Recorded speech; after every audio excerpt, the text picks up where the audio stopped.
दोस्तों, आज फिर नई परख के दर्शकों को मैं अभय कुमार दुबे सीधा संबोधित करने वाला हूं। हमेशा की तरह मेरी बात सीधी होगी, सटीक होगी और बिना किसी हेर-फेर के होगी। दोस्तों, अब तो आप भी आसानी से देख पा रहे होंगे कि सुप्रीम कोर्ट तमाचे पर तमाचे लगा रहा है और सरकार घबराई हुई है, परेशान नजर आ रही है। एक के बाद एक 4 फैसले आ चुके हैं और हर फैसले में सरकार और भाजपा की खुली या गुप्त मंशाओं की जबरदस्त पराजय हुई है। तकरीबन हर मामले में राहुल गांधी के नेतृत्व में विपक्ष की मानी गई है, उसी की जीत हुई है। सितंबर का महीना दरअसल इस मामले में सरकार और भाजपा के लिए बहुत शर्मिंदगी वाला महीना साबित हुआ है। सबसे पहले सुप्रीम कोर्ट ने एथेनॉल ब्लेंडिंग पॉलिसी से जुड़ी एक जनहित याचिका को खारिज किया। सभी लोग जानते हैं कि यह कहने के लिए ही जनहित याचिका थी। दरअसल ये नितिन गडकरी के खिलाफ मोदी और शाह की भाजपाई लॉबी की साजिश थी, जो नाकाम हो गई। दूसरा फैसला सुप्रीम कोर्ट ने बिहार में चल रही एसआईआर पर दिया। कोर्ट ने चुनाव आयोग को ठोक कर आदेश दिया कि आधार कार्ड को 11 प्रमाण पत्रों के अलावा 12वां प्रमाण पत्र मानना ही होगा। इस फैसले से चुनाव आयोग की संविधान विरोधी शरारतों पर कुछ रोक लगी। तीसरा फैसला वक्फ संशोधन कानून पर आया। इसमें अदालत ने जो अंतरिम आदेश दिया, उससे विपक्ष द्वारा उठाई गई सभी आपत्तियों पर दरअसल ठीक होने की मोहर लग गई। चौथा फैसला वनतारा अभयारण्य पर अदालत में डाली गई याचिका पर आया। इसमें कोर्ट ने डांट लगाई कि इस तरह की याचिका दोबारा दायर न की जाए, बदनाम करने की कोशिश न की जाए। सरकार घबराई कि कहीं कोर्ट अपनी एसआईटी की रिपोर्ट सार्वजनिक न कर दे, इसलिए वह अदालत में गुहार लगाती नजर आई कि एसआईटी की रिपोर्ट को सार्वजनिक नहीं किया जाना चाहिए। हम आगे इन मसलों के ऊपर गौर करेंगे इसी वार्ता में।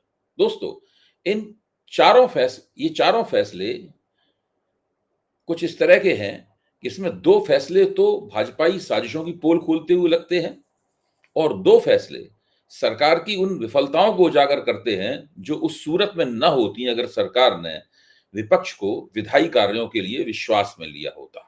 जो हर लोकतांत्रिक सरकार को करना चाहिए वो किया होता, लेकिन सरकार ने ऐसा नहीं किया। आइए सबसे पहले सुप्रीम कोर्ट में चल रही एसआईआर पर सुनवाई पर नजर डालते हैं। आपको याद होगा कि जब सुप्रीम कोर्ट ने एसआईआर के पर अपनी पहली सुनवाई की थी, तो आधार कार्ड पर उसने एक टिप्पणी की थी।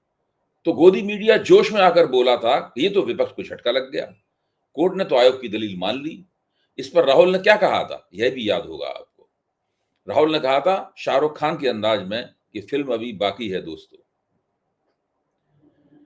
अब फिल्म का पहला पार्ट रिलीज हो गया है। सुप्रीम कोर्ट के फैसले से स्पष्ट है कि विपक्ष द्वारा कही गई बातें सही थी। चुनाव आयोग की हेकड़ी पर कोर्ट ने एक जोरदार शपथ रसीद की है। योगेंद्र यादव के शब्दों का इस्तेमाल किया जाए तो बिहार की एसआईआर पर कोर्ट ने एक थर्ड एम्पायर जैसा रवैया अख्तियार किया है। अदालत दरअसल अब इस पूरी विवादास्पद प्रक्रिया की निगरानी करती हुई दिख रही है। उसकी निगाह रहेगी कि आयोग क्या कर रहा है और सरकार क्या कर रही है, संविधान का पालन हो रहा है या नहीं हो रहा है। यही तो विपक्ष और राहुल गांधी और हम सब चाहते थे। अदालत के इस कथन ने चुनाव आयोग, सरकार और भाजपा की प्रतिष्ठा को सांसत में डाल दिया है। कोर्ट ने इस 15 सितंबर को दिए गए अपने फैसले में आयोग को चेतावनी दी है कि अगर एसआईआर की प्रक्रिया में कोई अवैधता या अनियमितता पाई गई तो बिहार में चल रही ये पूरी कवायद रद्द कर दी जाएगी। कोर्ट ने कहा कि चुनाव आयोग एक संवैधानिक संस्था है, इसलिए उस पर भरोसा किया जा रहा है कि वह कानून का पालन कर रहा होगा, लेकिन यदि कोई उल्लंघन साबित हुआ तो यह कवायद रद्द हो जाएगी। अदालत ने यह चेतावनी दूसरी बार दी है। दूसरे, कोर्ट ने यह भी कहा कि रद्द करने का यह फैसला केवल बिहार तक सीमित नहीं रहेगा, बल्कि पूरे देश में चल रही एसआईआर जैसी प्रक्रियाओं पर लागू होगा, क्योंकि अन्य राज्यों में भी समान अभियान चल रहे हैं।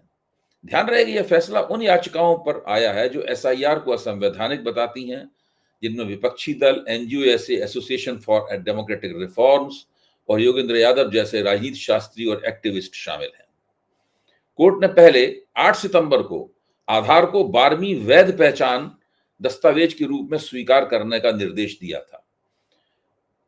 अगस्त में 65 लाख हटाए गए मतदाताओं की सूची प्रकाशित करने और कारण बताने का आदेश भी जारी किया गया था। कोर्ट ने क्लेम ऑब्जेक्शन दाखिल करने की समय सीमा तो बढ़ाने से इनकार कर दिया था, लेकिन राजनीतिक दलों को सहायता प्रदान करने और पैरालीगल वॉलंटियर्स की तैनाती का निर्देश कोर्ट ने जारी किया था। यह जरूरी है कि योगेंद्र यादव की अदालत के इस निर्देश में प्रतिक्रिया का भी उल्लेख किया जाए। ध्यान रहे कि अगस्त में सुनवाई के दौरान योगेंद्र जी ने सुप्रीम कोर्ट में 2 जीवित व्यक्तियों, एक महिला और एक पुरुष को पेश किया था, जिन्हें एसआईआर के बाद जारी ड्राफ्ट वोटर लिस्ट में मृत घोषित कर दिया गया था। उनका दावा था कि इसी तरह लाखों मतदाताओं का मताधिकार छीना जा रहा है और यह प्रक्रिया त्रुटिपूर्ण, पक्षपाती और लोकतांत्रिक अधिकारों को कमजोर करने वाली है। यादव का कहना था कि यह किसी एक राज्य का मामला नहीं है, बल्कि यह वयस्क मताधिकार की सार्वभौमिकता को कमजोर करने की सबसे बड़ी कवायद है। चुनाव आयोग के वकील की आपत्तियों के बावजूद कोर्ट ने इन नागरिकों के अदालत में आने को गर्व की बात बताया। आधार कार्ड को दस्तावेजों में शामिल करने के फैसले को योगेंद्र जी ने एक बड़ी विजय करार दिया है। उन्होंने कहा है कि यह है फैसले की रियलिटी। सुप्रीम कोर्ट ने संवैधानिक संस्था के काम पर रोक न लगाने को कहा, लेकिन प्रक्रिया की कमियों को भी उजागर किया। यह पूरे विपक्ष और लोकतंत्र की जीत है। अगस्त के अंतिम फैसले को भी उन्होंने बीजेपी और चुनाव आयोग के इरादों पर एक करारा तमाचा करार दिया। उनका कहना था कि यह फैसला वोट चोरी रोकने में बहुत मददगार साबित होगा। यह पुरानी योगेंद्र यादव लगातार कहते रहे हैं कि एसआईआर अवैध है। यह पुरानी लिस्ट का संशोधन नहीं, बल्कि नए सिरे से सूची बनाने का काम है, जो लाखों करोड़ों, खासकर गरीबों, अल्पसंख्यकों और विपक्ष के समर्थकों को वोट डालने के अधिकार से वंचित कर सकता है। वक्फ संशोधन अधिनियम पर सुप्रीम कोर्ट के फैसले में तो विपक्षी दलों की स्पष्ट जीत दिखाई पड़ रही है।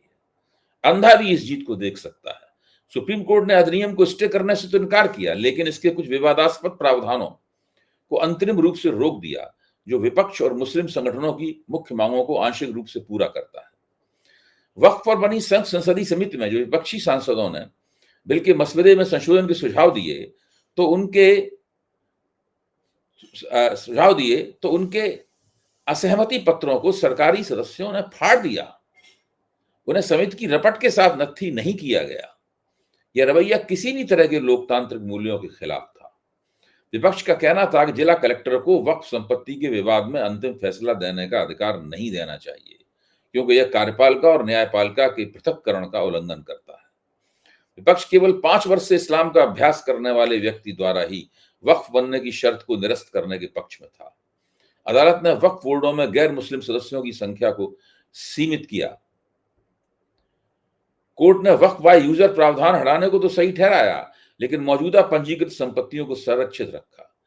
विपक्ष ने, जिनमें Congress, all India Muslim Ittehadul Muslimeen, राष्ट्रीय जनता दल, आम आदमी पार्टी आदि हैं, इसे महत्वपूर्ण जीत और संवैधानिक मूल्यों की विजय बताया है।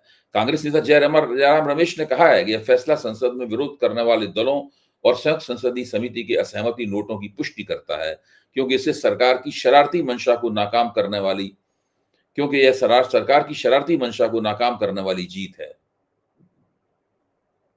इसमें कलेक्टर की शक्तियों को रोका गया है और मौजूदा वक्फ संपत्तियों को संदिग्ध चुनौतियों से बचाया गया है।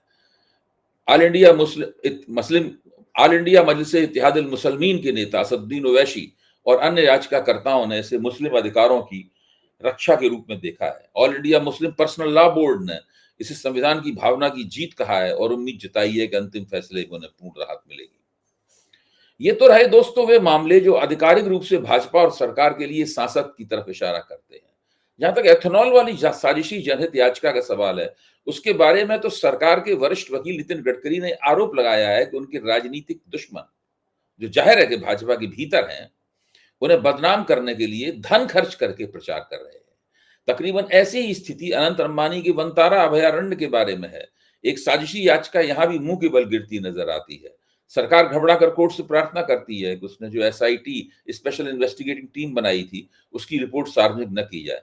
सरकार ऐसा क्यों कहती है? सरकार इतनी सीक्रेटिव क्यों है?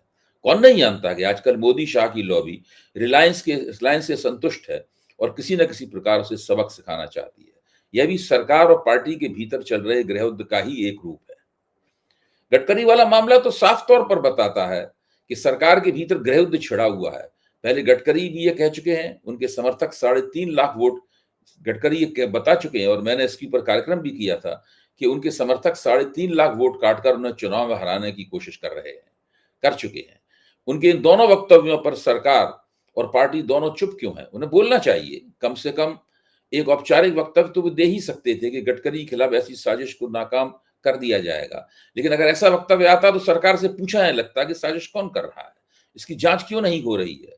क्या सरकारी पक्ष अपने ही मंत्री की बात पर चुप्पी क्यों साधे हुए है?